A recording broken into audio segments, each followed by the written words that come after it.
Bihar mic देख रहे हैं आप और मैं हूं आशुतोष। जीतन राम मांझी ने हाल ही में एक जाति विशेष को लेकर के जो बयान दिया था और उस पर जो विवाद हुआ वो थमने का नाम ही नहीं ले रहा है। हालांकि जीतन राम मांझी की तरफ से और उनकी पार्टी के प्रवक्ताओं की तरफ से लगातार सफाई दी जा रही है, लेकिन उनके विरोधी नेता जो हैं अब उनके इस बयान के सहारे, अब विरोधी क्या कहें, उनके सहयोगी जो गठबंधन दल हैं उनके भी नेता अब जीतन राम मांझी पे निशाना साध रहे हैं। चिराग पासवान या उनके पिता स्वर्गीय रामविलास पासवान और जीतन राम मांझी की जो पॉलिटिकल द्वेष है वो किसी से छुपा हुआ है नहीं। दोनों पार्टी एक दूसरे के खिलाफ बयान देते रहते हैं। तो जीतन राम मांझी के खिलाफ चिराग पासवान ने क्या कुछ कहा है, आप देखिए। ये मुझे लगता है पूरी तरीके से गलत है। भाई, आप बिहार के पूर्व मुख्यमंत्री हैं, आपने बिहार की कमान आपने संभाली है।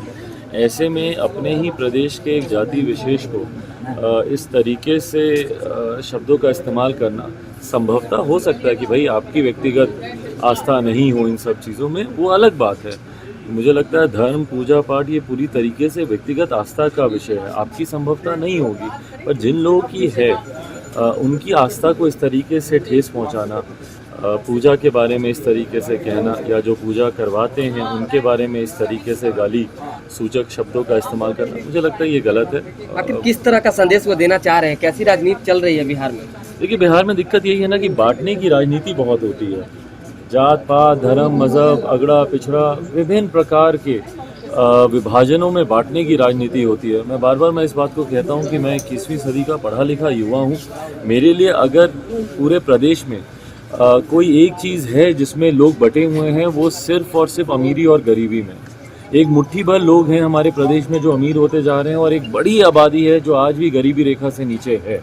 तो अगर किसी फ़र्क को मिटाना है, किसी भेद को मिटाना है, तो ये अमीरी गरीबी के फ़र्क को मिटाना है।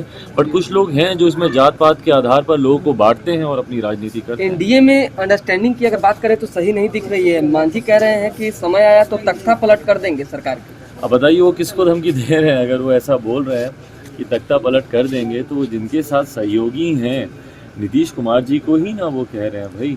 तो अगर कोई ऐसा गठबंधन जो इतना बेमेल हो, जहाँ पे एक दूसरे सहयोगी ही एक दूसरे को सरकार गिराने की धमकी दे रहे हों, तो ये कहीं ना कहीं अपने में दर्शाता है कि इनमें कोई वैचारिक समानता नहीं है। सिर्फ इनमें एक लालच की एक राजनीति से ये लोग बंधे हुए हैं और वो लालच है सिर्फ सत्ता का सुख पाना। और अगर वो नहीं मिला, अगर इनके अनुपात में, अगर इनके कहे से अगर कार्य नहीं हुए, तो सरकार भी ये लोग गिराए। आप लोगों ने मुख्यमंत्री को पत्र लिखा है वाजिबों के लिए और बाकी अन्य कई मांगे की है, क्या कुछ?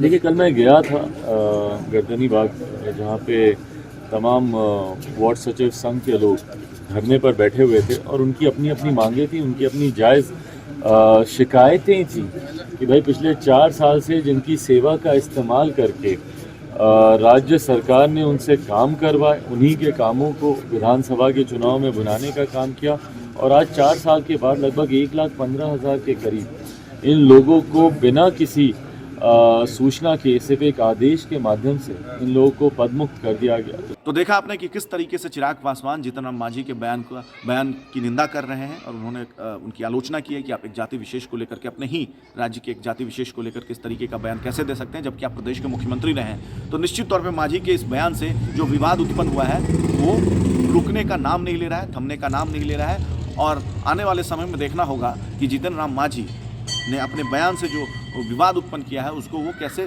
सुलझाते हैं। और ये पहला मौका नहीं है जब मांझी ने ऐसा बयान दिया हो। लगातार वो समय समय पर, जब से मुख्यमंत्री बने हैं, विशेष तौर पे मुख्यमंत्री बिहार के, तब से लगातार इस तरीके का कुछ बयान वो देते रहते हैं और अपने इस बयानों की वजह से वो लगातार चर्चा में रहते हैं। तो एक बार फिर उन्होंने ऐसा बयान दिया है। अब इस बयान को लेकर के आपने चिराग पासवान को सुना, आपने मीडिया रिपोर्ट्स में तमाम नेताओं के बयान को सुना होगा। देखना दिलचस्प होगा कि अब जीतन राम मांझी इस बयानों वाले उलझन से खुद को कैसे सुलझाते हैं। फिलहाल इस पेशकश में इतना ही। बाकी आप अगर ये वीडियो हमारे बिहार माइक के पेज पे देख रहे हैं तो हमारे पेज को लाइक कीजिए, हमारे YouTube चैनल को सब्सक्राइब कीजिए। नमस्कार।